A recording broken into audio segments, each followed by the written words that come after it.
ہے۔ آئیے حضرات جلسے کی آخری کڑی کی طرف قدم بڑھاتے ہیں اور ہمارے آج کے مہمان خصوصی مقرر خصوصی مقرر شعلہ بیان پورے جھارکھنڈ کے نوجوانوں کی دلوں کی دھڑکن جنہیں آپ سب پہچانتے اور جانتے ہیں، میں دعوت اسٹیج دعوت خطابت میں بلانا چاہتا ہوں اور آپ سبوں سے یہ گزارش کروں گا کہ اپنی کرسیوں کے سیٹ بیلٹ کو باندھ لیجئے اور بشاشت کے ساتھ آپ سب تشریف رکھیں۔ انشاءاللہ جھارکھنڈ سے تشریف لائے ہوئے ہمارے ہر دل عزیز مہمان جنہیں ہم اور آپ جانتے ہیں، مولانا محمد اکرم صاحب قاسمی دامت فیوزہم العالیہ، ہماری خوش قسمتی ہے کہ حضرت والا تشریف فرما ہو چکے ہیں۔ میں انہیں اس شعر کے ساتھ کہ کہیں نظامت، کہیں قیادت، کہیں صدارت ہم نے دیکھی ہے، کہیں نظامت، کہیں قیادت، کہیں صدارت ہم نے دیکھی ہے، تیری ہر روپ میں محترم صداقت ہم نے دیکھی ہے، اور گرجنا اس طرح کہ باطل لرز کر موم ہو جائے، گرجنا اس طرح کہ باطل لرز کر موم ہو جائے، تیری آواز میں جادو خطابت ہم نے دیکھی ہے، اور دلے بے چین کو نہ تڑپائیں ستم، دلے بے چین پر نہ ڈھائیں ستم، تشریف لے آئے اہل محفل منتظر ہیں، محترم تشریف لے آئیں، جناب والا اسٹیج پر تشریف لائیں اور ہم سامعین کو اپنی خطابت سے محظوظ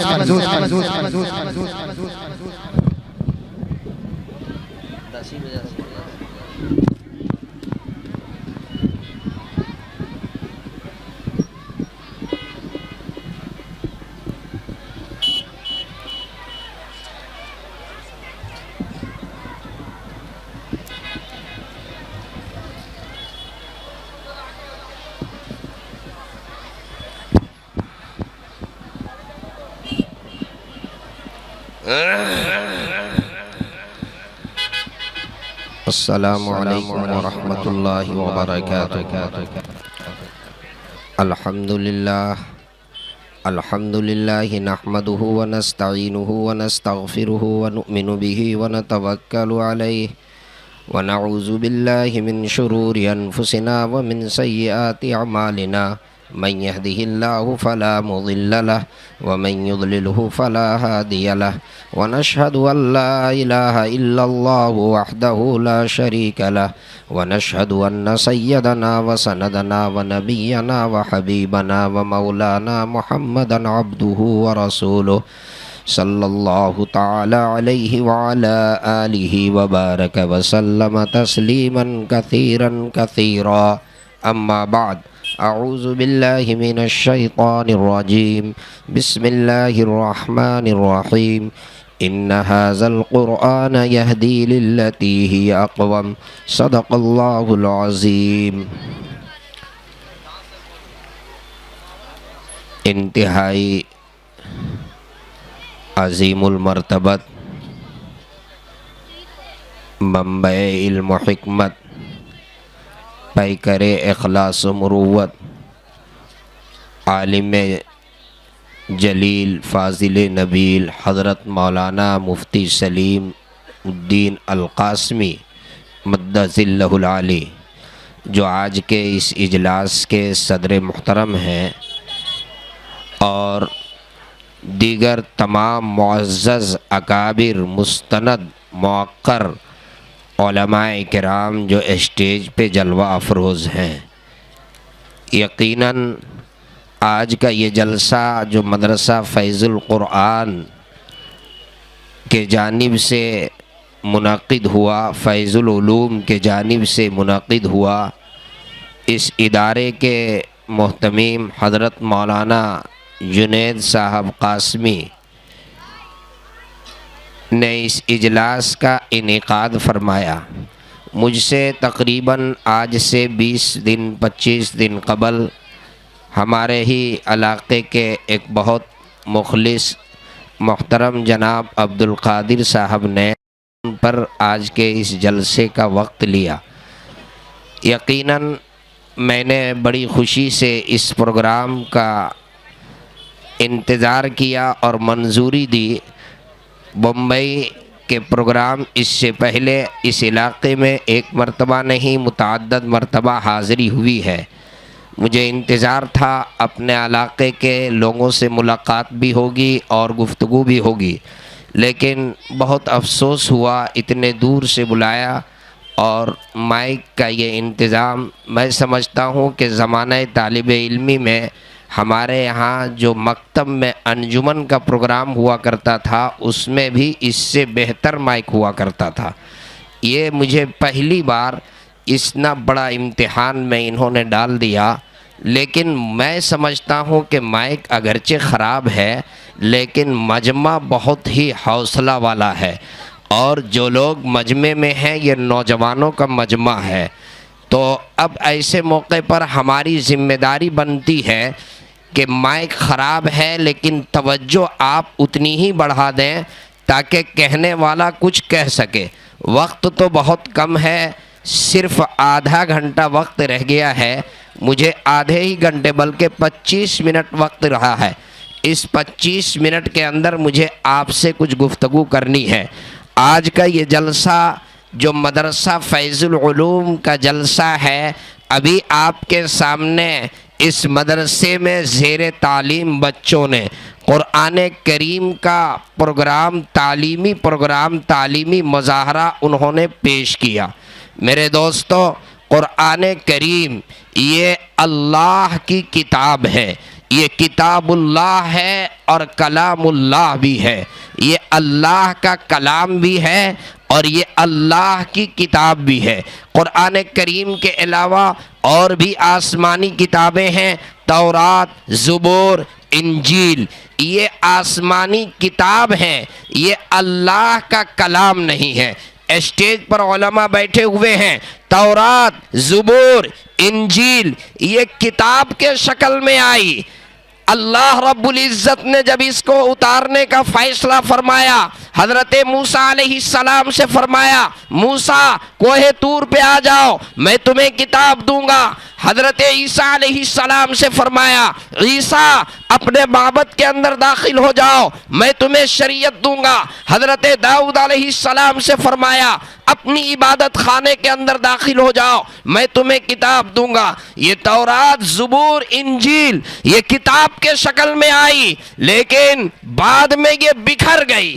آئی کتاب کے شکل میں، بعد میں یہ بکھر گئی۔ اور قرآن کریم یہ کتاب کی شکل میں نہیں آیا، کبھی پارے کا ایک حصہ آیا، کبھی ایک چھوٹی سی سورت آئی، کبھی سورت کا ایک حصہ آیا، یہ بکھر کر آیا، لیکن بعد میں یہ ایسا جڑا۔ اب قیامت تو آ سکتی ہے لیکن قرآن کریم کو کوئی توڑ نہیں سکتا ہے، قرآن کو کوئی الگ نہیں کر سکتا ہے۔ کیوں؟ اس لیے کہ قرآن کریم یہ اللہ کا وہ معجزہ ہے جو کل بھی معجزہ تھا، جو آج بھی معجزہ ہے، جو کل بھی کتاب ہدایت تھی، جو آج بھی کتاب ہدایت ہے، جو کل بھی دلوں کو سنوارتا تھا، جو آج بھی دلوں کو سنوارتا ہے، جو کل بھی دلوں کو نکھارتا تھا، جو آج بھی دلوں کو نکھارتا ہے، جس کے پڑھنے والے کل بھی لاکھوں تھے، آج بھی اس کے پڑھنے والے کروڑوں ہیں، اس کے حفاظ کل بھی لاکھوں کی تعداد میں تھے، آج بھی اس کے حفاظ کروڑوں کی تعداد میں ہیں۔ کل بھی اس کتاب کی حفاظت ہو رہی تھی، آج بھی اس کتاب کی حفاظت ہو رہی ہے۔ کل بھی یہ کتاب ہدایت تھی، آج بھی یہ کتاب ہدایت ہے۔ کل بھی اس کے مفسرین موجود تھے، آج بھی اس کے مفسرین موجود ہیں۔ کل بھی اس کے مترجم موجود تھے، آج بھی اس کے مترجم موجود ہیں۔ یہ وہ کتاب ہے جو کل بھی معجزہ تھا، جو آج بھی معجزہ ہے اور صبح قیامت تک معجزہ رہے گا۔ اللہ رب العزت نے اپنے کلام کے اندر تعارف کیا۔ قرآن سے پوچھئے، قرآن کہتا ہے ھدی للناس، یہ ہدایت ہے انسانوں کے لیے۔ انسان یہ مجموعہ ہے، روح اور جسم کے مجموعے کا نام انسان ہے۔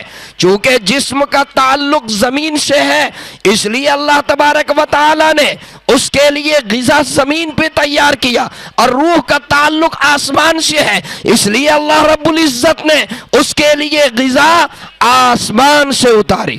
قرآن یہ انسانوں کے لیے ہدایت ہے۔ اب سوال یہ پیدا ہوتا ہے، قرآن یہ کل بھی کتاب ہدایت تھی، آج بھی کتاب ہدایت ہے، اس کتاب کے ہوتے ہوئے آج ہمارا نوجوان پریشان کیوں ہے؟ آج ہمارا سماج تباہ کیوں ہے؟ آج ہمارا نوجوان تباہی کے دہانے پہ کیوں ہے؟ قرآن جیسی کتاب ہمارے پاس موجود ہے، اس کے باوجود بھی آج ہمارا نوجوان تباہی کے دہانے پہ کیوں ہے؟ آج ہمارا سماج کیوں تباہ ہے؟ آج ہمارا معاشرہ کیوں بگڑا ہوا ہے؟ اس کتاب کے ہوتے ہوئے میرے نوجوان دوستو، جھارکھنڈ اور قرب و جوار کے یہاں پر تشریف لائے ہوئے تمام سامعین کو میں یہ بتانا چاہتا ہوں، بات سچی ہے، قرآن یہ کل بھی کتاب ہدایت تھی، یہ آج بھی کتاب ہدایت ہے۔ اصل بات یہ ہے کہ ہمارا دامن قرآن سے وابستہ نہیں ہے، قرآن کو ہم نے اپنے سینے سے نکال دیا، قرآن پر ہمارا عمل نہیں ہے۔ قرآن کہتا ہے آ جاؤ میرے سفینے میں، آ جاؤ میرے سینے میں، آ جاؤ میرے قرینے میں۔ جو دامن قرآن سے وابستہ ہو جائے گا، جو قرآن کے سینے میں آ جائے گا، جو قرآن کے قرینے میں آ جائے گا، جو قرآن کے سینے میں آ جائے گا، وہ دنیا کے گھٹا ٹاپ اندھیرے میں کیوں نہ ہو، اللہ اسے بام ثریا کے عروج پر پہنچا دے گا۔ شرط یہ ہے کہ قرآن کے اوپر اس کا عمل ہو جائے، اس کی انفرادی زندگی قرآن کے مطابق، اجتماعی زندگی قرآن کے مطابق، معاشراتی زندگی قرآن کے مطابق، ازدواجی زندگی قرآن کے مطابق۔ اے نوجوانوں، میں یہ پیغام دے کر آپ سے رخصت ہونا چاہوں گا، طے کرو کہ قرآن کے مطابق ہم اپنی زندگی گزاریں گے۔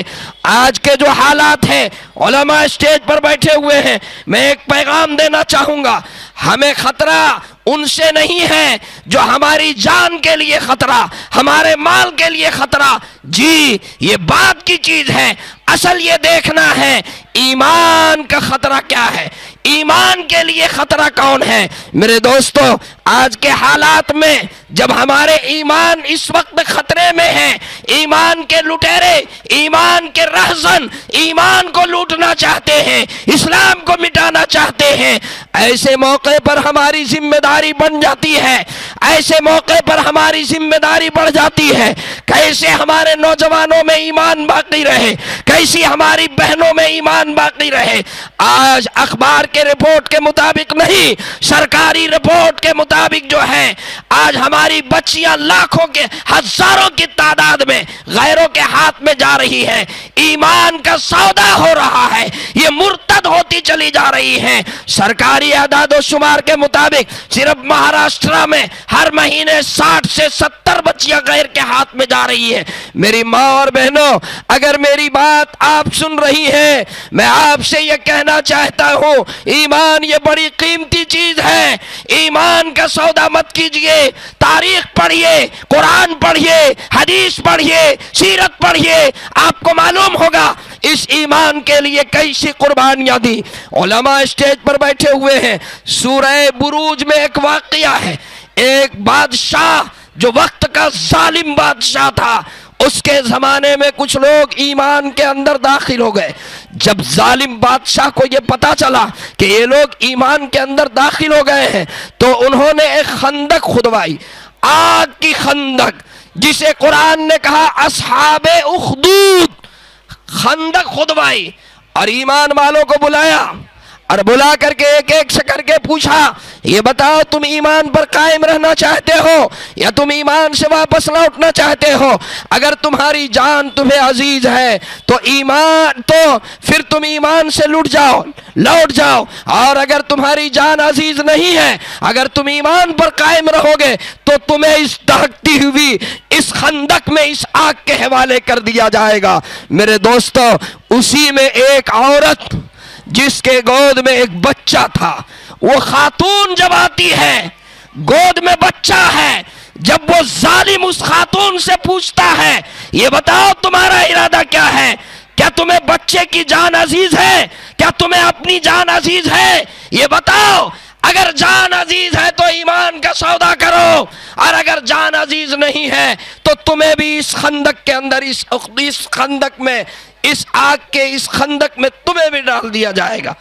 حدیث میں ہے کہ وہ عورت اپنے بچے کی محبت میں تھوڑی دیر کے لیے جھجک جاتی ہے، اس عورت کے پائے استقامت میں تھوڑی سی لغزش پیدا ہوتی ہے، اپنے وجہ سے نہیں، اپنی جان کے لیے نہیں، بچے کی محبت میں اللہ اللہ اللہ کی مدد اترتی ہے۔ وہ بچہ اپنی ماں سے مخاطب ہوتا ہے، وہ گود والا بچہ اپنی ماں سے کہتا ہے اصبر، امی صبر کر لیجئے، آپ حق پر ہیں، امی صبر کر لیجئے، آپ حق پر ہیں۔ جب بچہ یہ بولتا ہے تو ماں پھر اس کے لیے اپنے آپ کو تیار کرتی، بچہ سمیت وہ شہادت کو قبول کر لیتی ہے، لیکن وہ ایمان کا سودا نہیں کرتی۔ اے میری ماں اور بہنوں، آج ضرورت ہے کہ اپنے ایمان کی حفاظت کیجئے اور ان کے خواب میں مت آئیے۔ یہ سبز باغ دکھلانے والے، شادی کا جھانسا دینے والے، اس کو محبت میں پھنسانے والے،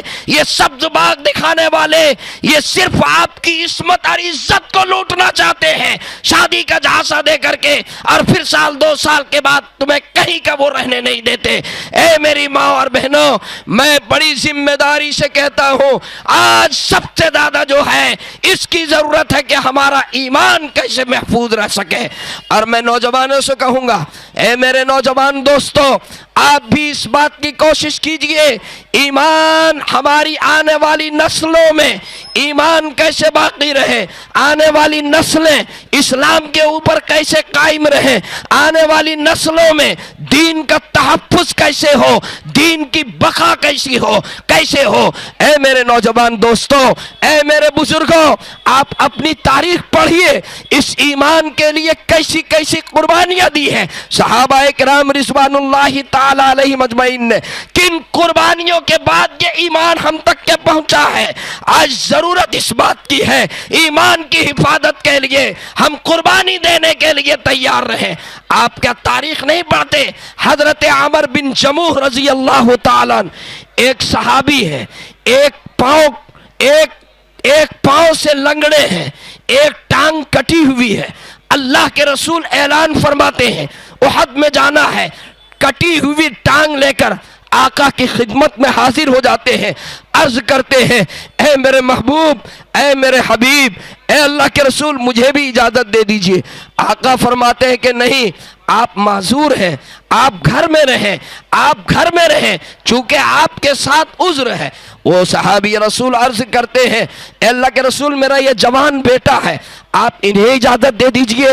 جوان بیٹے کو جب اجازت مل گئی، پھر دوبارہ عرض کرتے ہیں اے اللہ کے رسول، میری غیرت اس بات کی اجازت نہیں دیتی کہ میرا بیٹا میدان کارزار میں جائے اور میں یہاں سے واپس لوٹ جاؤں۔ اے اللہ کے رسول، اے میرا آقا، میری آرزو، میری تمنا اور میری خواہش یہ تھی کہ کل قیامت کے دن جب اللہ کے دربار میں میری حاضری ہو اور اللہ مجھ سے پوچھے اے عمر یہ بتاؤ تو کیا لے کر کے آیا، تو میں یہ کہہ سکوں اے بار الہ، کٹی ہوئی ٹانگ کے ساتھ، لنگڑے پاؤں کے ساتھ، اے اللہ تیرے راہ میں مقابلہ کر کے، معرکہ میں شرکت کر کے اور جام شہادت نوش کر کے آیا ہوں۔ پیارے آقا صلی اللہ علیہ وسلم ان کے جذبے کو دیکھ کر کے اجازت دے دیتے ہیں۔ مختصر یہ ہے کہ احد میں جو شہداء تھے، آقا حکم دیتے ہیں ان شہداء کو بقیع میں دفن کیا جائے۔ تمام شہداء کو بقیع کے لیے لے جایا جاتا ہے۔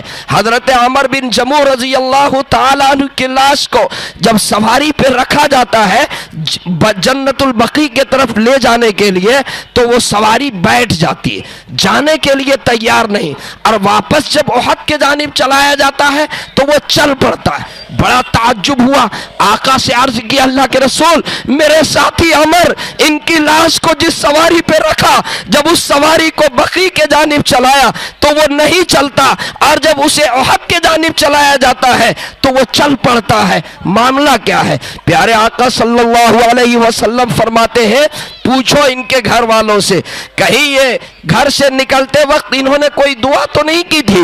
چنانچہ جب گھر والوں سے پوچھا تو پتا چلا کہ ہاں گھر سے نکلتے وقت انہوں نے ایک دعا کی تھی, اللہم لا تردنی الی اہلی حیا او میتا. اے مولا میں اب اپنے گھر سے نکل رہا ہوں, اے اللہ میں زندہ یا مردہ اپنا گھر واپس نہیں لوٹنا چاہتا. آقا نے فرمایا اس کی دعا قبول ہو چکی ہے, عمر ابن جموح کی دعا قبول ہو چکی ہے, اس لیے اب اسے یہیں پر دفن کیا جائے گا. میرے دوستو کیا قربانی ہے اور کن قربانیوں کے بعد یہ ایمان ہم تک کے پہنچا ہے. آج اس ایمان کے رہزن اور اس ایمان کے لٹیرے اگر یہ کوشش کریں گے کہ ایمان ہم سے چھین لیا جائے, یہ ایمان کا سودا کر لیا جائے, ہم مصطفیٰ علیہ السلام کے دیوانوں سے کہیں گے, شمع رسالت کے پروانوں سے کہیں گے, آپ شمع رسالت کے پروانے, مصطفیٰ علیہ السلام کے دیوانوں, آپ ایک ایک عمل آپ کا یہ بولے کہ ہم نبی کا غلام ہیں, آپ کا عمل بولے, آپ کا اخلاق بولے, آپ کا کردار بولے, آپ کا چلنا, آپ کا اٹھنا, آپ کا بیٹھنا, آپ کا مسکرانا, آپ کی پیشانی بولے یہ نبی کا غلام ہے, آپ کی پیشانی بولے یہ نبی کا غلام ہے, آپ کے چہرے کا نور بولے یہ نبی کا غلام ہے, آپ کا لباس بولے یہ نبی کا غلام ہے, آپ کی نماز بولے یہ نبی کا غلام ہے, آپ کے سجدے بولے یہ نبی کا غلام ہے, آپ کا روزہ بولے یہ نبی کا غلام ہے, قرآن کی تلاوت بولے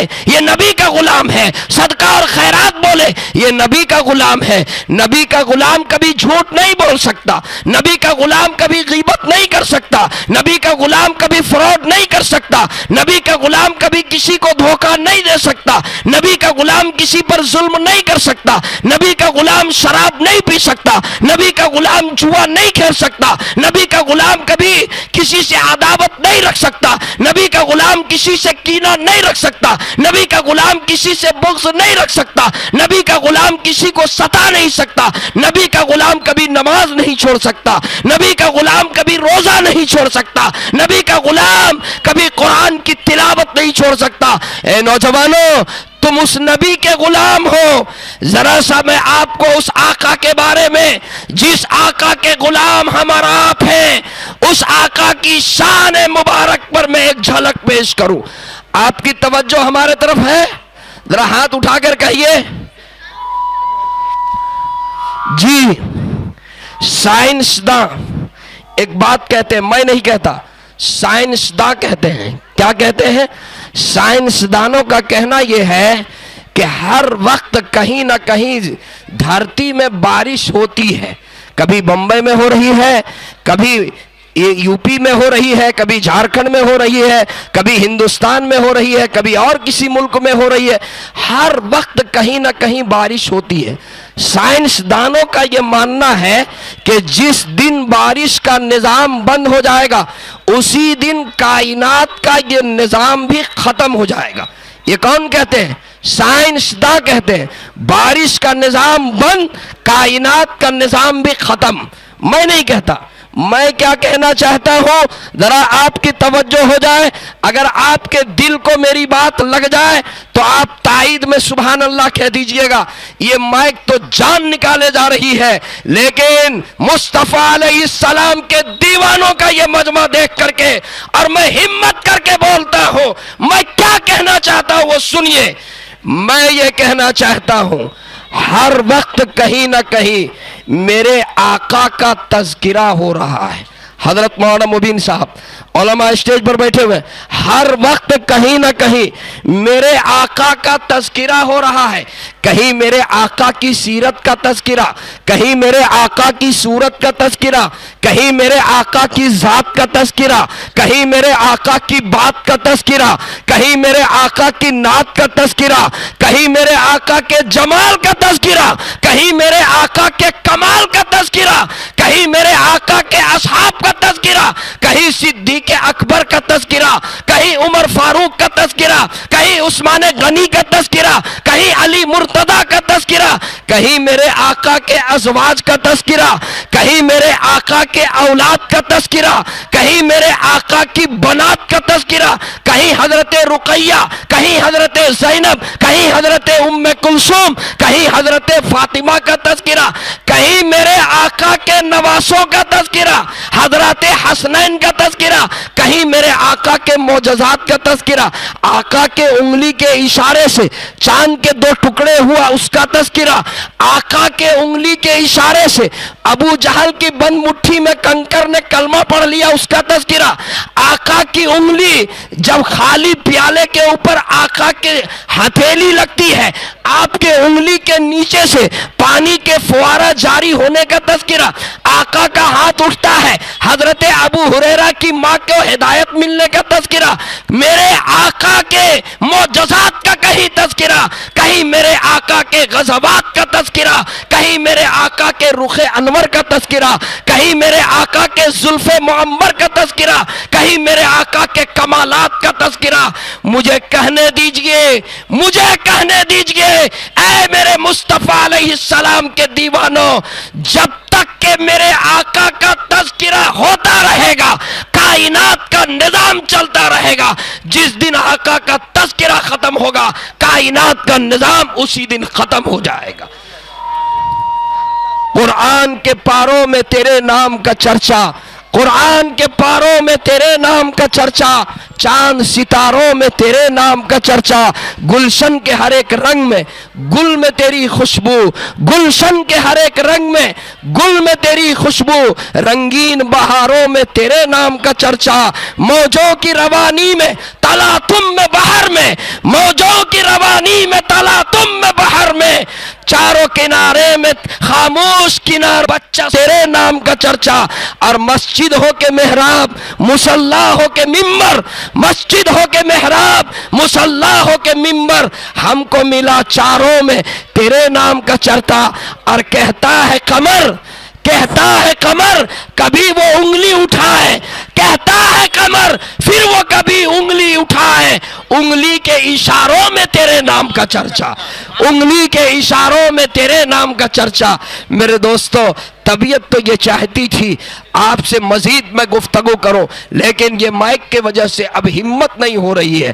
آخری پیغام یہ دے کر میں آپ سے جانا چاہتا ہوں کہ اے نوجوانوں، یہ جو مدرسہ فیض القرآن ہے، فیض العلوم ہے، یا جو بھی مکاتب ہیں، ہماری آنے والی نسلوں میں دین اور ایمان کے تحفظ اور بقا کے ضامن ہیں۔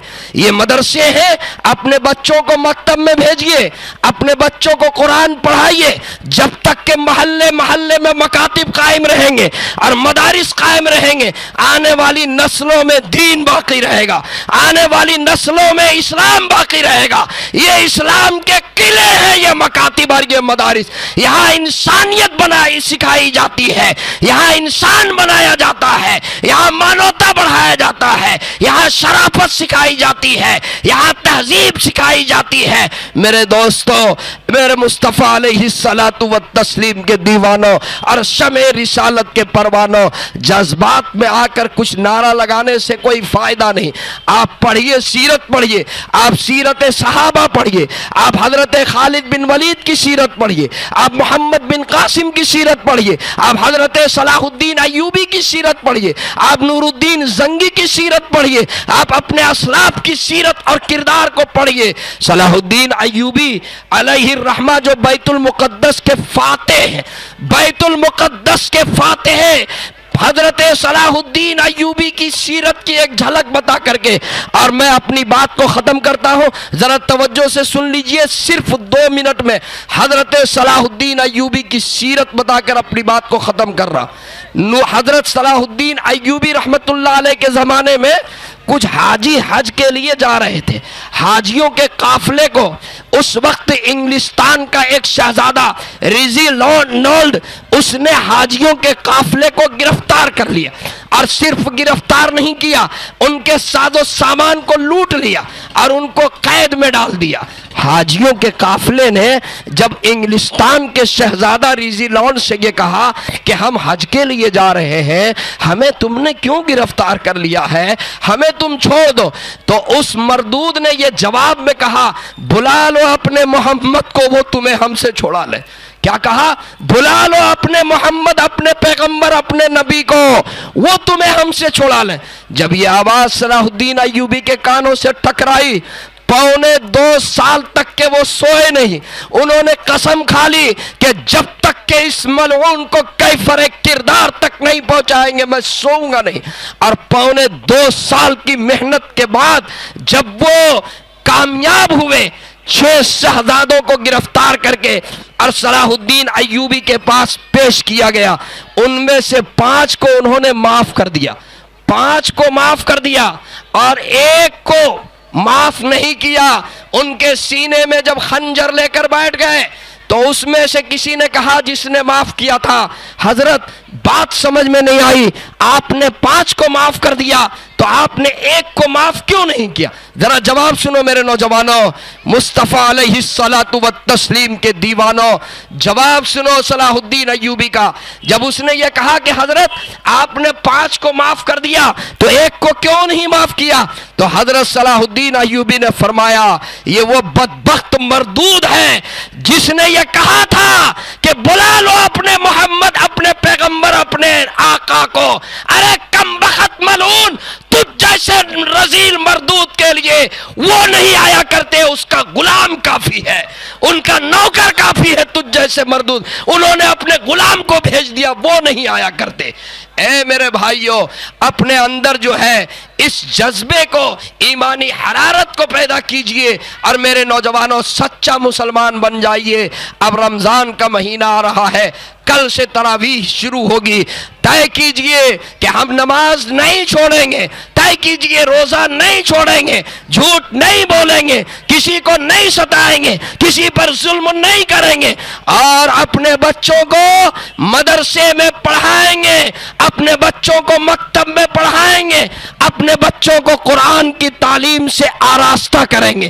چونکہ وقت پورا ہوا، اس لیے اب میں انہی باتوں پر اپنی بات کو ختم کرتا ہوں۔ جس دور پہ نازاں تھی دنیا، اب وہ زمانہ بھول گئے، غیروں کی کہانی یاد رہی، اپنا فسانہ بھول گئے، منہ دیکھ لیا آئینے میں، پرداغ نہ دیکھے سینے میں، جینے کو جی لگایا ایسا، مرنے کو مسلمان بھول گئے۔ اور تکبیر تو اب بھی ہوتی ہے مسجد کی فضا میں، اے انور جس ضرب سے دل ہل جاتے تھے وہ ضرب لگانا بھول گئے۔ میں شکر گزار ہوں اسٹیج پر جتنے علماء بیٹھے ہوئے ہیں، حضرت مولانا جنید صاحب اور اس جلسے کے صدر محترم، اور یہاں کے دیگر علماء، ہمارے مولانا مبین صاحب اور دیگر علماء، اور عبد القادر بھائی جنہوں نے مجھے بلایا، اور جھارکھنڈ کے میں اپنے تمام بھائیوں کا شکریہ ادا کرتا ہوں۔ ہمارے یہاں پر جتنے میرے چاہنے والے ہیں، چاہے وہ سیٹھ ہوں چاہے وہ کاریگر ہوں، میں سب کا شکریہ ادا کرتا ہوں کہ آپ میری محبت پر یہاں پر تشریف لائے۔ چونکہ وقت میں گنجائش نہیں، مائک اگرچہ خراب تھا لیکن وقت میں اگر گنجائش ہوتی تو میں آپ کو کچھ اور پیغام دے کر کے جاتا۔ انہی چند باتوں پر میں اپنی بات کو ختم کرتا ہوں۔ وما توفیقی الا باللہ وآخر دعوانا ان الحمدللہ رب العالمین۔ 2 منٹ میں آپ دعا کر دیں، 2 منٹ۔ ایک اعلان سماعت فرمائے۔ ابھی جو بچے قرآن کا مسابقہ کیے، قرآن کمپٹیشن، اس میں 3 گروپ تھے، تو ہر گروپ سے 3 بچوں کو نکالے گئے۔ اول پوزیشن آنے والے جو طلباء ہیں، اقرا طاہر شیخ۔ دوسری گروپ میں اول پوزیشن آئے ہیں وہ ہے حفیظ الملا۔ تیسری گروپ میں اول پوزیشن میں آنے والے ہیں وہ ہے عافیہ تفضل علی شیخ۔ سیکنڈ پوزیشن اسی طریقے سے ایک جماعت میں ہے اریبہ رضوان شیخ۔ دوم پوزیشن آنے والی ہے آمینہ افضل انصاری۔ اسی طریقے سے تیسری گروپ میں دوم پوزیشن آنے والے ہیں عبد الرحمن عمران شیخ۔ سوم پوزیشن، تھرڈ پوزیشن لانے والے ہیں حذیفہ جنید شیخ، محمد صالح توقیر انصاری، دانش ارشد قریشی۔ اب میں صرف ایک اعلان سماعت کر دوں، اب تمام ساتھیوں کو بتا دوں کہ جو بچوں کو انعامات دینے تھے وہ مشکل ہے انعام دینا، کیونکہ وقت نہیں ہے، بس صرف ہمارے جو اساتذہ ہیں تو یہاں ماشاءاللہ یہاں علماء کرام ہیں، ان کے ہاتھوں سے اساتذہ کرام کو انعام دے دیے جائیں۔ تو میں گزارش کرتا ہوں حافظ زاہد صاحب سے، حافظ محبوب صاحب سے اور حافظ وسیم صاحب سے اور حافظ سراج الدین صاحب جو مدرسے میں طالب علم ہیں لیکن جب چھٹیوں میں آتے ہیں تو ہمارے مدرسے میں اچھی خدمت کرتے ہیں، تو یہ چاروں حضرات آ جائیں اور یہاں کے علماء کرام کے ہاتھوں سے انعام حاصل کر لیں۔ جی مفتی سلیم ہمارے صدر محترم، جی میں مفتی سلیم صاحب سے گزارش کروں گا کہ وہ بھی آئیں اور حافظ وسیم صاحب کو دیں، حافظ محبوب صاحب کو۔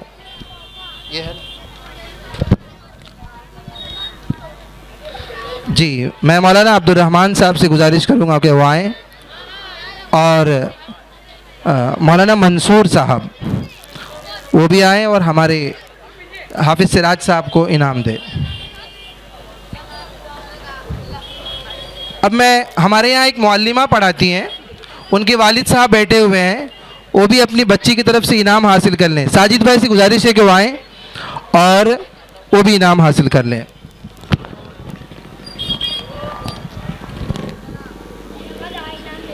آئیے ساجد بھائی۔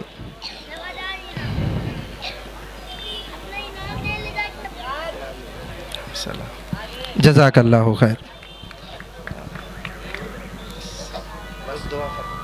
مفتی صاحب سے دعا کریں، مفتی صاحب دعا کر دیں۔ اللهم انت السلام ومنك السلام تباركت يا ذا الجلال والاكرام اللهم صل وسلم ابدا على حبيبك خير خلقه ربنا آتنا في الدنيا حسنه وفي الاخره حسنه وقنا عذاب النار۔ یا اللہ ہم سب کے گناہوں کو معاف فرما، یا اللہ ہماری لغزشوں کو معاف فرما، یا اللہ مدرسہ فیض العلوم کے بچوں نے جو پروگرام پیش کیا، اللہ اس مدرسے کو اے اللہ ہر طرح کے ترقیات سے نواز دے، اے اللہ مدرسہ چلانے والے، مدرسے میں پڑھانے والے، ان کو اخلاص کی دولت سے مالا مال فرما، یا اللہ اس جلسے کو قبول فرما، اے اللہ اس جلسے کے لیے جنہوں نے تعاون کیا، جنہوں نے قربانی دی، جنہوں نے محنتیں کی، جنہوں نے مفید مشورے دیے، اللہ سب کے جائز مرادوں کو پوری فرما، اے اللہ جتنے علماء یہاں تشریف رکھتے ہیں، اے اللہ ان علماء کرام کا فیض جاری و ساری فرما، اے اللہ جتنے نوجوان یہاں پر ہیں ہاتھ اٹھائے ہوئے ہیں، اے اللہ تو سب کے دلوں کی ضرورتوں کو جانتا ہے، اے اللہ تو علام الغیوب ہے، اے اللہ سب کے جائز مرادوں کو پوری فرما، اے اللہ ہم سب کا خاتمہ بالخیر فرما، ایمان پر خاتمہ نصیب فرما، ہماری دعاؤں کو محض اپنے فضل و کرم سے پیارے آقا صلی اللہ علیہ وسلم کے صدقے میں قبول فرما۔ ربنا تقبل منا انک انت السمیع العلیم وتب علینا انک انت التواب الرحیم، وصلی اللہ تعالی علی خیر خلقہ محمد وعلی آلہ واصحابہ وازواجہ وذریاتہ اجمعین برحمتک یا ارحم الراحمین۔ میں تمام ساتھیوں کا شکر گزار ہوں، اسی طریقے سے الخدمت گروپ ان کا بھی شکر گزار ہوں کہ بہت کم وقت میں انہوں نے خدمت کی، اور تمام آئے ہوئے مہمانوں کا شکر گزار ہوں۔ میں عبدالحق بھائی جو ارسلان آرٹس کے نام سے جانے جاتے ہیں وہ بھی آئیں اور حضرت مولانا اکرم صاحب کے ہاتھوں انعام حاصل کر لیں۔ ہمارے مدرسے کے پرنٹ کا کام کریں، بچوں کا انعام اب نہیں ہوگا، کل چھٹی رہے گی، پرسوں انشاءاللہ انعام دیا جائے گا۔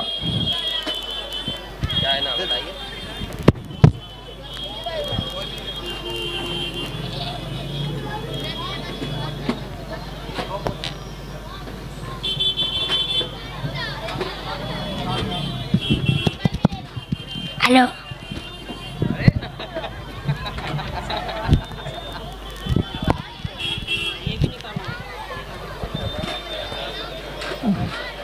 کیا کریں؟